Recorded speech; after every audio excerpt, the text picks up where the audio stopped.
ტების გამოცდა, იესო ქრისტეს შობის მნიშვნელობის ჩანაცვლება. ეს მსჯელობა არ არის ბედნიერების აკრძალვა, არამედ მოწოდება, დავინახოთ საფრთხე, რომელიც იმალება ხორციელი დღესასწაულის უკან და რომელიც მიზნად ისახავს იესო ქრისტეს შობის მარადიული მნიშვნელობის გადაფარვას. აი, საფრთხე, ყალბი რელიგია და პრიორიტეტების დარღვევა. ჩვენი მთავარი კრიტიკული შენიშვნა ის არის, რომ ახალი წელი, თავისი მასშტაბური ზეიმითა და რიტუალებით, იქცევა მატერიალიზმის კერპად ყალბ რელიგიად ეჭ. კრიტიკოსის ხმა იკითხავს, რა არის ცუდი სიხარულსა და ახალი წლის აღნიშვნაში? პასუხი ბიბლიით. საფრთხე არა თავად სიხარულშია, არამედ სიყვარულის პირველი ადგილის ჩამორთმევაში, დაუმორჩილებლობაში. ბიბლიური ჭეშმარიტება. შეიყვარე უფალი ღმერთი შენი მთელი შენი გულით, მთელი შენი სულით და მთელი შენი გონებით. ეს არის პირველი და უდიდესი მცნება. მათე 2:3-7. როცა ადამიანი ახალ წელს აღნიშნავს უფრო დიდი ეშხითა და მონდომებით, ვიდრე ქრისტეს შობას, ის არღვევს ამ უდიდეს მცნებას.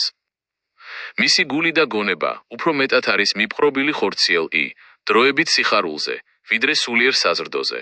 2. კონტრასტი. მართა და მარიამი. ახალი წელი და შობა, რომლებიც ხშირად ერთდროულად აღინიშნება. დღევანდელ კაცობრიობაში ქმნის კონტრასტს, რომელიც იესომ მართასა და მარიამის მაგალითზე გაგვიცხადა. 1. ახალი წელი მართას არჩევანი, ხორციელი ზრუნვა. ეს არის ფოკუსირება მრავალზე ზრუნვაზე, საჭმელზე, სასმელზე, გართობაზე, საჩუქრებზე და გარე ელვარებაზე. საფრთხე. ის ასოცირდება ღრეობასთან, რასაც ხშირად მოჰყვება ჩხუბი, ტრაგედია და ზოგჯერ სიკვდილიც კი. ეს არის ფილოსოფია, ვჭამოთ და ვსვათ, რადგან ხვალ მოვკვდებით.